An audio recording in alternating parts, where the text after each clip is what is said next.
Tungod kay panahon na latsan tag-uran, dako ang posibilidad nga maghataas ang kaso sa dengue.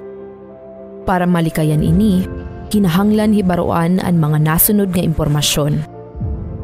Nano ang dengue? Ang dengue sayo nga impeksyon tikang sa babae nga lamok nga Aedes nga may dara nga dengue virus. Nano ang Aedes mosquito? Ini nga lamok mayaon busag nga pili nga linya sa kanira lawas. Kaurugan nangangagat sa giutan san alas 6 tubtob alas 8 san aga, ngan alas 4 tubtob alas 8 san gabi.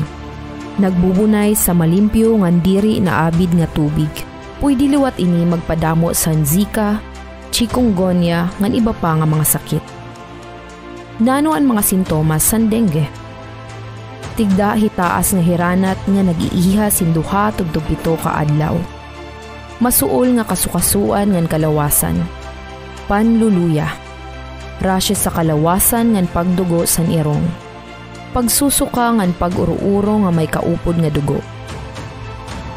Kung mayaon na aabat sini nga mga sintomas, kumonsulta dayon sa pinakaharani nga health facility o hospital. Ngano ang mga pamaagi para malikayan ang dengue? Igtakbo o itapya ang mga burutangan nga posible na titirukan san tubig nga ginbubunayan san mga lamok. Takpan ang iba nga ginbubutangan san tubig. Magsulot halawig nga sarwal ngan bado nga may halaba nga manggas. Permanente maglimpyo san kalawasan ngan palibot san aton kabalayan. Gamit mosquito net kung makaturog ngan mosquito repellent kada adlaw.